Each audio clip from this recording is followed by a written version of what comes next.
Hello student. तो आज से स्टार्ट कर रहे हैं क्लास 10th की साइंस का कंप्लीट रिवीजन। आज हम पढ़ेंगे चैप्टर नंबर 3 फिजिक्स का इलेक्ट्रिसिटी। ये बहुत स्कोरिंग चैप्टर है और इसमें हम पूरी थ्योरी कवर करेंगे, उसके बाद में न्यूमेरिकल का अलग सेशन लेंगे। तो आज के इस वीडियो में हम पूरी की पूरी जितनी भी थ्योरी आ रही है, पूरी जो इंपॉर्टेंट थ्योरी है वो कवर करेंगे। तो ये लेक्चर थोड़ा बड़ा होने वाला है, तो पूरे लेक्चर को पूरा देखना और पूरा कंप्लीट समझ में आएगा। जिसको जहाँ पे ना समझ में आए वो कमेंट में पूछेगा, उसका आंसर मैं कमेंट में करूँ। ये लेक्चर किस किस को देखना चाहिए? तो ये लेक्चर हर कोई देख सकता है जिसने अभी तक सब कुछ पढ़ रखा है, उसके लिए पूरा रिवीजन होगा। और जिसने अभी तक कुछ नहीं पढ़ा है उसके लिए भी एक कंप्लीट होगा। इसके बाहर पेपर में कुछ नहीं आएगा, इसमें जितना मैं लिखाऊंगा उतना ही पेपर में आएगा। और इसके बाद बात करते हैं इलेक्ट्रिसिटी होती क्या है। तो इलेक्ट्रिसिटी जो होती है, electricity is the form of energy. जैसे हमारी heat is the form of energy थी, sound is the form of energy थी, light is the form of energy थी, इसी तरह हम जो बात करते हैं electricity is the form of energy. ये भी एक एनर्जी का फॉर्म है। Electricity is the form of energy. अब इसके पास दो टाइप के चार्जेस एसोसिएट होते हैं, एक तो मूवेबल चार्ज होते हैं, दूसरे स्टैटिक चार्ज होते हैं। एक ऐसे चार्ज होते हैं जो मूव कर सकते हैं, और दूसरे जो रुके हुए होते हैं जिनको स्टैटिक चार्ज बोलते हैं। स्टैटिक चार्ज के ऊपर क्लास 12 में तुम चैप्टर पढ़ोगे इलेक्ट्रोस्टैटिक्स, उसमें हम नहीं जाएंगे। अभी हम पढ़ेंगे सिर्फ मूवेबल चार्ज, जो मूव कर सकते हैं। तो जो चार्ज मूव कर सकता है मतलब चार्ज जो फ्लो कर सकते हैं। अब जैसे ये एक वायर है, ये जैसे वायर है, तो इस वायर के अंदर दो टाइप के चार्ज होंगे। एक तो रुके होंगे, जो चार्ज रुका होगा वो स्टैटिक, मतलब इसमें करंट फ्लो नहीं कर रहा है। लेकिन जब इसमें चार्ज फ्लो करने लगा, मतलब जब चार्ज में मूव करने लगा, जब इसमें चार्ज मूव करने लगेगा तब इसमें करंट मूव करने लगेगा। इसलिए तो करंट की जो डेफिनेशन होती है फ्लो ऑफ चार्ज। जब चार्ज मूव होने लगा, मतलब जब चार्ज फ्लो करने लगा, तब उसको बोलते हैं current. Current is the flow of charge. Flow of charge is called current. Flow of charge is called current. Flow of charge is called current. अब ये होती है करंट। अब ये जो चार्ज होता है, ये चार्ज हम बात कर रहे हैं कि चार्ज होता क्या है। तो चार्ज एक टाइप की फिजिकल क्वांटिटी होती है। कैसी होती है? Physical quantity. अब फिजिकल क्वांटिटी क्या होती है? तो फिजिकल क्वांटिटी तुम्हारे क्लास 9 में पढ़ी होगी कि ऐसी क्वांटिटीज जिनको हम मेजर कर सकते हैं, जो क्वांटिटी वो होती है जिनको हम मेजर कर सकते हैं। अब नॉन फिजिकल कौन सी होती है? जो हम मेजर नहीं कर सकते। जैसे अब तुमको चोट लगी है, जो तो तुमको कितनी चोट लगी, यहाँ पे लगी, कहाँ पे लगी वो नहीं पूछ रहा हूँ, मतलब कितनी लगी, कितने किलोग्राम लगी, कितने केजी लगी, कितने मीटर लगी, ये तुम मेजर कर सकते हो? नहीं मेजर कर सकते हो। या फिर तुम्हारे बुखार है, बुखार को हम मेजर कर सकते हैं, कितना बुखार है, थर्मोमीटर लगाते हैं, कितना बुखार आया, 99 बुखार आया। तो 99 बुखार यहाँ भी होगा, पूरे बॉडी में ही 99 बुखार होगा। कि ये तो है नहीं कि 99 यहाँ पे है, 98 यहाँ पे, 95 यहाँ पे, तो ये अलग अलग नहीं होगा, पूरा बॉडी में ही 99 बुखार होगा तुम्हारा। तो उसको हम मेजर कर सकते हैं। तो वो तुम्हारा क्या है? वो तुम्हारा फिजिकल क्वांटिटी। और इसी तरह चार्ज क्या है? चार्ज भी तुम्हारा फिजिकल क्वांटिटी, इसको भी हम मेजर कर सकते हैं। और जो तुम्हारी नॉन फिजिकल क्वांटिटी होती है उनको हम मेजर नहीं कर सकते हैं। तो ये हो गई तुम्हारी नॉन फिजिकल क्वांटिटी, मतलब फिजिकल क्वांटिटी चार्ज। अब चार्ज जो फिजिकल क्वांटिटी होती है ये डेवलप कैसे होती है? ये एक टाइप की प्रॉपर्टी होती है। जैसे हम अगर जो हम जानते हैं, प्रैक्टिकल में कर रखा है कि जो तुम स्केल लेते हो, स्केल को अपने बालों पे रब करो और फिर पेपर को चिपकाओ तो पेपर चिपक जाते हैं। ये हमने पढ़ भी रखा है।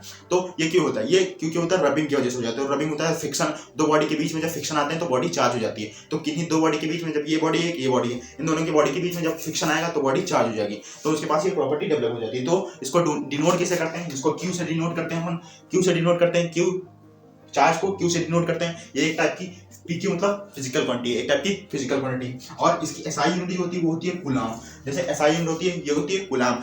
बात करते हैं चार्ज कितने टाइप का। तो चार्ज होता है दो टाइप का। कितने टाइप का होता है? हमने पढ़ा है पॉजिटिव चार्ज और निगेटिव चार्ज। दो टाइप का चार्ज होता है, एक तो पॉजिटिव होता है, दूसरा निगेटिव चार्ज होता है। अब अगर जो पॉजिटिव है और ये पॉजिटिव है, मतलब दो चार्ज पॉजिटिव है, तो ये दोनों कैसे हैं? लाइक चार्ज हैं। इन लोगों को बोलेंगे लाइक चार्ज, मतलब एक जैसे, जो एक जैसे दिखते हैं वो लाइक चार्ज होते हैं। और एक पॉजिटिव और एक निगेटिव है, ये दोनों कैसे हैं? ये अनलाइक चार्ज है। मतलब एक पॉजिटिव है और एक पॉजिटिव है, या फिर एक निगेटिव, ये दोनों कैसे हैं? ये दोनों है लाइक चार्ज। और एक पॉजिटिव एक निगेटिव एक पॉजिटिव, ये दोनों कैसे हैं? ये दोनों है अनलाइक चार्ज। ये दोनों अनलाइक चार्ज है। तो जो लाइक चार्ज होते हैं वो एक दूसरे को रेपल करते हैं, मतलब एक ये पॉजिटिव था, ये पॉजिटिव था, अब ये दोनों पास में आएंगे तो दूर भागेंगे। रेपल का मतलब दूर भागेंगे। तो पॉजिटिव चार्ज मतलब जितने भी लाइक चार्ज होते हैं, चाहे प्लस प्लस पास आए या माइनस माइनस पास आए, या इन दोनों लाइक चार्ज, ये दोनों आपस में पास में आएंगे तो ये रेपल करेंगे। इसलिए इनकी प्रॉपर्टी होती है कि like charge REPL each other, like charge REPL each other, एक दूसरे को रेपल करते हैं। लेकिन जब अनलाइक चार्ज आएंगे, अनलाइक चार्ज जो होते हैं वो अट्रैक्ट ईच अदर, ये दोनों आपस में एक दूसरे को अट्रैक्ट करते हैं, आपस में अट्रैक्ट करेंगे। लाइक चार्ज रेपल चार्ज ये तुम्हारे डेली लाइफ में एग्जांपल भी यूज होता है, और वो एग्जांपल तुम अच्छे से जानते हो। ठीक, वो कमेंट में बताओ किस एग्जांपल की बात कर रहा हूँ जो तुम करते हो। लाइक एम और एफ के बीच में, अगर एम एफ को अट्रैक्ट करेगा, एफ एम को अट्रैक्ट करती है, तो ये तुम अच्छे से समझ रहोगे। ठीक, तो अब बात करते हैं जो चार्ज होता है। इसको हम क्यू से डिनोट करते हैं। और अगर जो किसी कंडक्टर के अंदर n नंबर ऑफ इलेक्ट्रॉन है तो उसके लिए जो चार्ज का फॉर्मूला होता है वो होता है Q equal to N E, Q equal to N E, Q बराबर एन ई। यहाँ पे Q होता है चार्ज होता है, n जो होता है वो नंबर ऑफ इलेक्ट्रॉन होता है और E क्या होता है, E एक इलेक्ट्रॉन का चार्ज होता है। एक इलेक्ट्रॉन का चार्ज कितना होता है 1.6 × 10⁻⁻19 कूलम, माइनस 1.6 × 10⁻⁻19 कूलम। ये तुमको याद रखना है। तो ये चार्ज के ऊपर तुमको इतना ही याद रखना है, चार्ज के ऊपर इससे ऊपर नहीं आएगा। अगर चार्ज के ऊपर इसके ऊपर कोई पूछ ले तो बताना। अभी हमने सिर्फ चार्ज के बारे में पढ़ा, इलेक्ट्रिसिटी की थोड़ी छोटी सी डेफिनेशन पढ़ी है तो इतना नोट कर लो, उसके बाद बताता हूँ। तो अब हम पढ़ रहे थे चार्ज के बारे में। तो चार्ज हमने पढ़ लिया कि चार्ज होता क्या है और इसकी डेफिनेशन क्या होती है।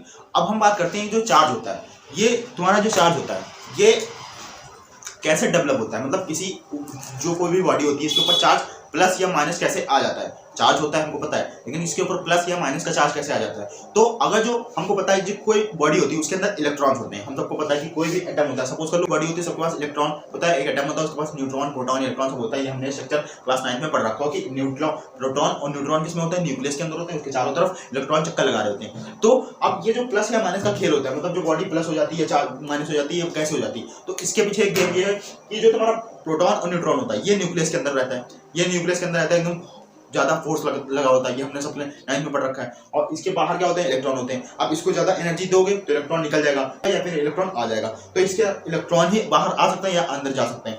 तो इलेक्ट्रॉन ही अंदर बाहर कर सकते हैं क्योंकि ये आउटर मोस्ट सेल में रहते हैं। ठीक, न्यूक्लियस के अंदर नहीं, न्यूक्लियस के अंदर ज्यादा फोर्स रहता है, अट्रैक्शन ज्यादा रहता है, तो इसलिए ये निकल नहीं पाते, बंधे हुए होते हैं। तो इसमें निकलता कौन है, ये इलेक्ट्रॉन, जो तुम्हारा इलेक्ट्रॉन है ये इलेक्ट्रॉन ही निकलता है। ठीक, इसलिए यहाँ पे हमने इलेक्ट्रॉन ही ले रखा है। अब ये जो इलेक्ट्रॉन होता है, अगर जो किसी बॉडी के अंदर से इलेक्ट्रॉन निकल गए, मतलब सपोज करो मैं हूँ, मेरे अंदर से कोई इलेक्ट्रॉन निकल गए तो मेरे पास जो चार्ज आएगा वो पॉजिटिव चार्ज आएगा। मतलब किसी भी बॉडी के पास डिफिशियंसी ऑफ इलेक्ट्रॉन हुई, मतलब इलेक्ट्रॉन की कमी हो गई, मेरे पास अगर जो इलेक्ट्रॉन की कमी हो गई तो चार्ज कैसा आएगा, पॉजिटिव चार्ज आएगा। अब अगर जो कोई बॉडी है, मतलब कोई बॉडी है, मान लो कोई बॉडी है, मान लो मैं ही बॉडी, दूसरी बॉडी मेरी भी है, तो अगर जो मेरे पास चार्ज आ जाए, मतलब इलेक्ट्रॉन, अगर जो मेरे पास इलेक्ट्रॉन्स आ जाए, मतलब इलेक्ट्रॉन कहीं से आ जाए, तो जो मेरे पास एक्सेस ऑफ इलेक्ट्रॉन्स हो जाए, मतलब मेरे पास इलेक्ट्रॉन ज्यादा हो जाएंगे।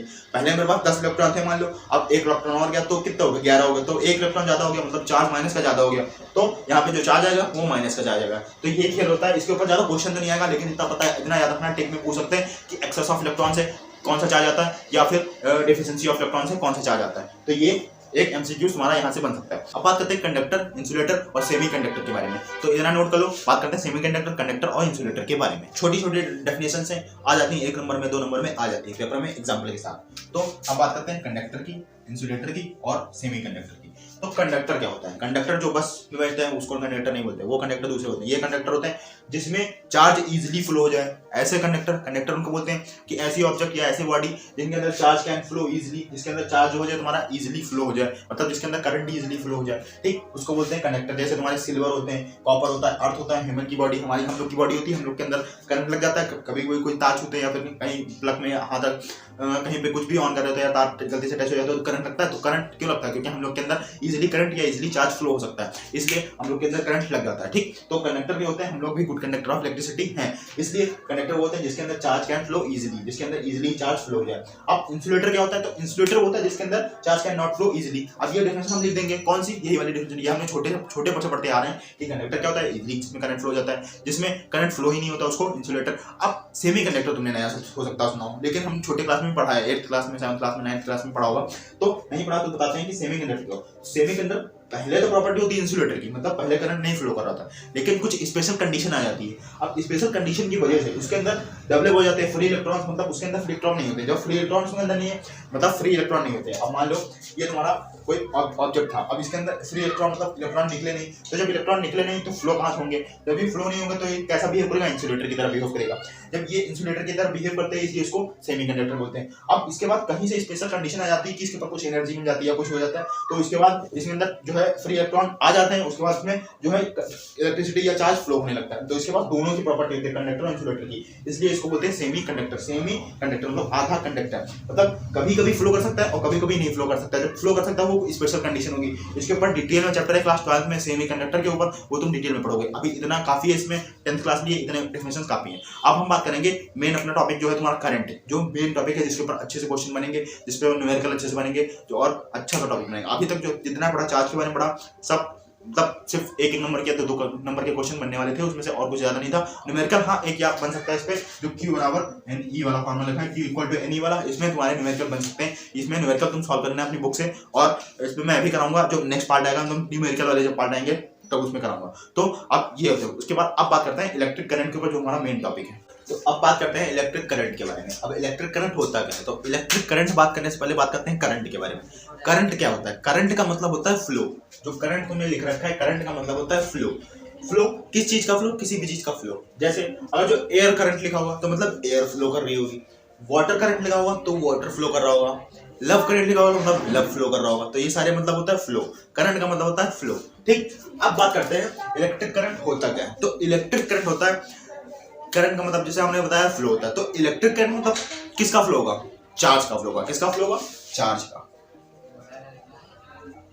इलेक्ट्रिक करंट में फ्लो होगा किसका? चार्ज का। चार्ज का फ्लो होगा करंट, उसी को बोलते हैं अपन करंट। हमने अभी पढ़ रखा है electric current is the flow of charge. अब इलेक्ट्रिक करंट की ये डेफिनेशन तो लिखोगे नहीं कि electric current is the flow of charge, definition normal definition तो लिखेंगे नहीं। ठीक, तो जो इलेक्ट्रिक करंट की डेफिनेशन होती है, प्रॉपर डेफिनेशन, वो तुम्हारी कॉपी में जो लिखी है, मतलब तुम्हारी बुक में जो लिखी है, वो लिखी है the rate of flow of charge, the rate of flow of current, मतलब the rate of flow of charge होगा यहाँ का charge. The rate of flow of charge is called current. The rate of flow of charge is called current. अब मतलब rate मतलब time के साथ charge flow करता है, तो मतलब रेट मतलब द रेट ऑफ मतलब टाइम अपॉन में, टाइम अपॉन मतलब रेट, रेट ऑफ मतलब टाइम अपॉन में, चार्ज, चार्ज मतलब क्यू, तो the rate of flow of charge is called current. Current is denoted by I. Current को हम आई से लिखते हैं, वो मालूम है कि करंट लिखते हैं आई से। ये होता क्या है? Current charge Q, charge Q upon T, I equal to Q upon T हमारा फॉर्मूला होता है। या इसी को हम लिख सकते हैं Q equal to I T, ये भी लिख सकते हैं Q equal to I. Q यहाँ पे आ गया और आई टी क्रॉस मल्टीप्लाई हो गई, क्रॉस मल्टीप्लाई एक और ये देते हैं तो cross multiply Q equal to I T हो गई। अब अगर हम बात करें कि करंट जो होती है हमारी, जो करंट होता है आई, इसका फॉर्मूला क्या होता है, मतलब इसकी सॉरी इसका फॉर्मूला होता है आई इक्वल टू Q टी। अब ये तो इसका फॉर्मूला हो गया। अब बात करते हैं इसकी यूनिट क्या होती है, तो यूनिट हम देखते हैं, यूनिट निकालते हैं। तो देखो चार्ज की यूनिट क्या होती है? चार्ज की यूनिट हमने क्या पढ़ी? कूलम। चार्ज की यूनिट क्या पढ़ी? कूलम। टाइम की यूनिट क्या पढ़ी? अब बहुत लोग एम्पियर बोल लेंगे, बता रुके हो भी बता रहे कैसे आती है। तो चार्ज की यूनिट क्या होती है? कूलम। टाइम की यूनिट क्या होती है? सेकंड। और साथ में क्या लगा? अपॉन का साइन, का मतलब पर। तो coulomb per second, coulomb per second, ये क्या होगा? यूनिट, या इसी को हम बोल देते हैं एम्पियर।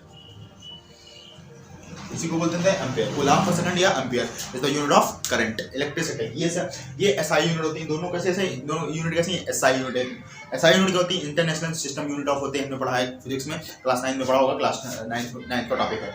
अब जो करंट होता है ये इसकी डायरेक्शन क्या होती है, मतलब करंट किस डायरेक्शन में फ्लो करता है। जैसे हम लोग भी चलते हैं तो किस डायरेक्शन में चलते हैं? अब जैसे लव करंट चलता है तो लव किस डायरेक्शन में? किसी भी डायरेक्शन में फ्लो हो सकता है। कितने फ्लो हो रहे हो देखो। तो करंट कितनी करंट की डायरेक्शन क्या होती है? तो करंट की डायरेक्शन ये होती है कि पॉजिटिव जो होता है, मतलब जो करंट, जैसे ये वायर है, ये क्या है? वायर है। अब इस वायर में पॉजिटिव चार्ज इधर जा रहा होगा, मतलब अगर जो पॉजिटिव चार्ज इधर ऊपर से नीचे आ रहा होगा, मतलब इधर से ऊपर जा रहा होगा पॉजिटिव चार्ज, तो करंट भी इधर जा रही होगी। और अगर जो पॉजिटिव चार्ज ऊपर से नीचे आ रहा होगा तो करंट भी नीचे आ रही होगी। ठीक, लेकिन जो इलेक्ट्रॉन्स होते हैं वो अपोजिट चलते हैं। जैसे अगर जो पॉजिटिव चार्ज इधर जा रहा है तो करंट भी किधर जाएगा? इधर जाएगा।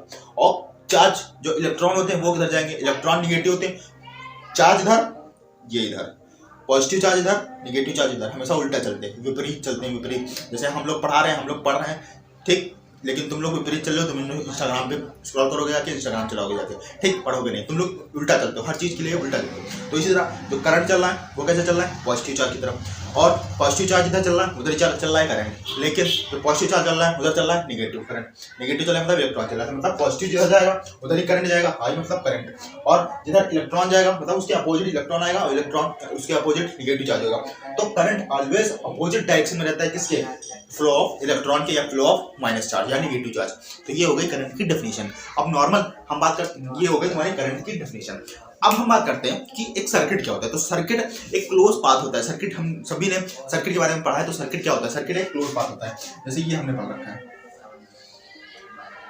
इसमें नॉर्मल से हम बैटरी लगा देंगे, नॉर्मल से लगा देंगे, ये लगा देंगे, यहाँ पे स्विच वगैरह लग गया होगा, ठीक, यहाँ पे कोई बल्ब लग सकता है, या फिर यहाँ पे लग सकता है। तो ये क्या होता है? ये पूरा क्लोज पाथ है, पूरा बंद पाथ, पूरा बंद। यहाँ पे बैटरी हमारी ऑन हुई, प्लस या माइनस होगा तो पूरी बैटरी ऑन हो गई, तब अब ये होता है एक टाइप का क्लोज पाथ। सर्किट की डेफिनेशन बता रहा हूँ। Circuit is a close path in which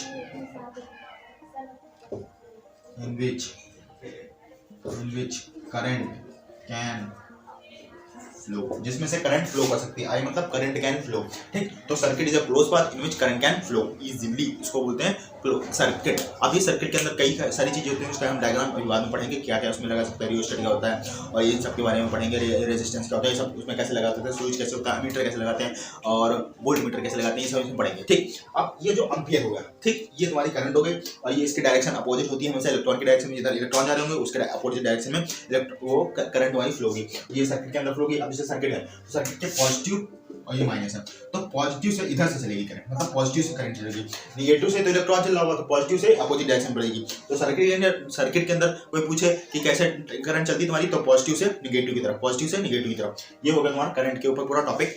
अब हम इसमें बात करेंगे, एक छोटा सा टॉपिक है जिसमें हम बात करेंगे इलेक्ट्रिक पोटेंशियल और पोटेंशियल डिफरेंस के बारे में।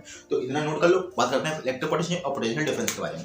अब बात करते हैं इलेक्ट्रिक पोटेंशियल और पोटेंशियल डिफरेंस के बारे में। अब इलेक्ट्रिक पोटेंशियल और पोटेंशियल डिफरेंस होता क्या, बहुत छोटा सा टॉपिक है, कुछ नहीं होता है। इलेक्ट्रिक पोटेंशियल जैसे मान लो किसी पॉइंट पे कोई चार्ज है, कहीं पॉइंट पे चार्ज है, उसको इन्फिनिटी से आप ला रहे हो, मतलब यहाँ पे आपको चार्ज लाना है और उसको आप उठा के ला रहे हो इन्फिनिटी से। अगर जो इन्फिनिटी से कोई चार्ज ला रहे हो किसी पॉइंट के पास, तो तुमको वहां पे आने के लिए वर्क डन करना पड़ेगा।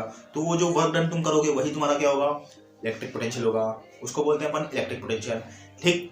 इसी की डेफिनेशन। और या फिर अगर जो किसी पर्टिकुलर पॉइंट ए से पॉइंट बी की तरफ तुम चार्ज कोई ला रहे हो उठा के, मतलब कोई पॉइंट ए है पॉइंट बी है, ए पॉइंट से तुम बी पॉइंट की तरफ तुम चार्ज उठा के ला रहे हो, ए पॉइंट से बी पॉइंट की तरफ तुम चार्ज उठा के ला रहे हो, ठीक। तो उसके लिए तुमको वर्क डन करना पड़ेगा। तो one point two another point अगर तुम चार्ज उठा के ला रहे हो तो वो पोटेंशियल डिफरेंस होगा। और अगर जो इन्फिनिटी से चार्ज उठा के ला रहे हो उसमें जो वर्क डन करना पड़ेगा वो तुम्हारा होगा इलेक्ट्रिक पोटेंशियल होगा।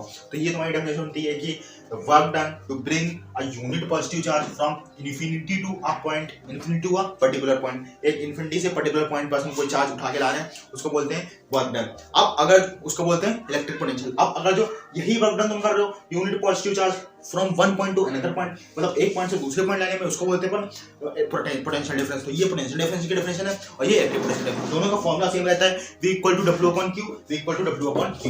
मतलब ये work done to bring a unit positive charge from infinity to a point, यहाँ पे इन्फिनिटी से एक पर्टिकुलर पॉइंट पे, यहाँ पे one point two another point पे, बस इतना डिफरेंस है। अब वर्क की यूनिट हमको पता है क्या होती है, जूल। वर्क की यूनिट क्या होती है, जूल, हमने पढ़ रखी है। क्यू की यूनिट क्या होती है, मतलब क्यू क्या है, चार्ज, चार्ज की यूनिट क्या होती है, कूलाम। तो जूल पर कूलाम, या इसी को हम बोल देते हैं वोल्ट, तो इसी को बोल देते हैं अपन वोल्ट। इसकी जो यूनिट होती है वोल्ट, इसकी भी सेम यूनिट क्या होती है, वोल्ट। इसी तरह निकाल दोगे V equal to W upon Q। एक छोटा सा टॉपिक ये है कि जो पोटेंशियल डिफरेंस होता है या फिर करंट होता है, इसको मेजर करने के लिए एक इंस्ट्रूमेंट का यूज करते हैं, ठीक। जैसे अगर हम I को मेजर करना है, I मतलब करंट को मेजर करना है, या फिर V मतलब पोटेंशियल डिफरेंस को मेजर करना है, तो इसको मेजर करने के लिए जो यूज करते हैं उसको बोलते हैं अमीटर। इसको मेजर करने के लिए इंस्ट्रूमेंट होता है जिसका बोलते हैं अमीटर। जो वोल्टेज को मीटर, मतलब वोल्ट को मेजर करता है उसको बोलते हैं अपन वोल्ट मीटर। अब इतना याद रखना कि पोटेंशियल डिफरेंस मेजर करने के लिए जो वोल्ट मीटर होता है वो हमेशा कैसे कनेक्ट करते हैं, वो हमेशा पैरेलल कनेक्ट करते हैं। अब ये हम बात पढ़ेंगे जब पैरेलल और सीरीज वाला कॉम्बिनेशन वाली बातें जब पढ़ेंगे तब हम पढ़ेंगे। तो ये जो वोल्ट मीटर कनेक्ट होता है ये हमेशा पैरेलल कनेक्ट होता है, और जो अमीटर होता है ये हमेशा सीरीज में कनेक्ट होता है। ये क्यों कनेक्ट होता है ये हम बताएंगे, डिटेल में बताऊंगा कि ये क्यों कनेक्ट होता है। लेकिन अभी याद रख लो कि जो वोल्ट मीटर, जो करंट अमीटर होता है वो सीरीज में कनेक्ट होता है, जो वोल्ट मीटर होता है वो पैरेलल कनेक्ट होता है, और जो अमीटर होता है वो करंट मेजर करने के लिए यूज होता है, और जो वोल्ट मीटर होता है वो वोल्टेज मीटर, मतलब जो वोल्ट मीटर होता है वो इलेक्ट्रिक पोटेंशियल, मतलब पोटेंशियल डिफरेंस को मेजर करने के लिए यूज होता है। अब हम इसके डिफरेंस बिटवीन क्या होते हैं, इसके डिफरेंस यही होते हैं। इसके डिफरेंस अगर जो तुम्हारे पे आ जाए तो डिफरेंस यही लिख देना कि वन पॉइंट से तो मतलब इन्फिनिटी से एक पॉइंट पे लाना है और इधर से वन पॉइंट से अनदर पॉइंट लाना। तो आज के इस वीडियो को हम इतना ही कंप्लीट रखते हैं, यहीं तक पढ़ते हैं पोटेंशियल डिफरेंस और इलेक्ट्रिक पोटेंशियल तक। V equal to W upon Q के ऊपर तुम न्यूमेरिकल सॉल्व करना अपना, जो ना लगे बाद में हम न्यूमेरिकल की प्रैक्टिस करेंगे तब डिटेल में पढ़ेंगे। I equal to Q upon D के ऊपर न्यूमेरिकल सॉल्व करना, और Q इक्वल टू NE के ऊपर न्यूमेरिकल सॉल्व करना। तीन टॉपिक मैंने पढ़ा दिए, तीन टॉपिक के ऊपर तुमको अच्छे से न्यूमेरिकल प्रैक्टिस करने हैं और अच्छे से numerical V equal to W upon Q और I equal to Q upon T के ऊपर न्यूमेरिकल अच्छे आते हैं, इनके ऊपर देखना। और नेक्स्ट वीडियो में हम इन टॉपिक के ऊपर पढ़ेंगे। सबसे हमारा टॉपिक बचेगा कौन सा, सिर्फ ओम्स लॉ बचा हुआ है। ओम्स लॉ में हम ओम्स लॉ के बारे में पढ़ेंगे और रेजिस्टेंस के बारे में पढ़ेंगे। उसके बाद सीरीज और पैरेलल कॉम्बिनेशन के बारे में पढ़ेंगे, ये थोड़ा बड़ा टॉपिक है, इसके ऊपर डिटेल में पढ़ेंगे। उसके बाद हीटिंग इफेक्ट ऑफ करंट के बारे में पढ़ेंगे, ये अच्छा टॉपिक है ये भी, ठीक। उसके बाद बात करते हैं एप्लीकेशंस, जो इलेक्ट्रिसिटी के एप्लीकेशन, जो इलेक्ट्रिक कैसे यूज होता है, हीटर कैसे यूज होता है, गीजर कैसे यूज होता है, इसके बारे में पढ़ेंगे, मोटर कैसे यूज होता है। ये नॉर्मल चीज़ें हैं, इसके ऊपर ज़्यादा क्वेश्चन नहीं आता, इसके ऊपर बहुत ज़्यादा सवाल नहीं आते।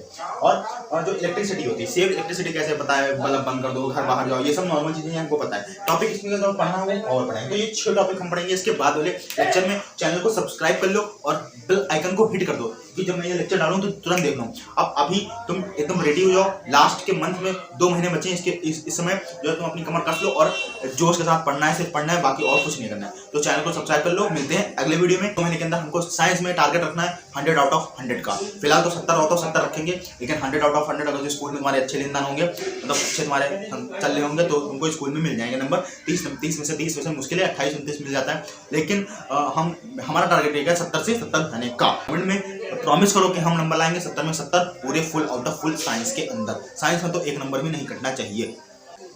एक बार और बता दूं कि इस लेक्चर के जो नोट्स होंगे वो तुमको टेलीग्राम चैनल पे मिल जाएंगे, तो जाओ चैनल पे, जो लिंक डिस्क्रिप्शन में है, तो जाओ उस पर ज्वाइन करो और जो इस लेक्चर के नोट्स डाउनलोड कर लो।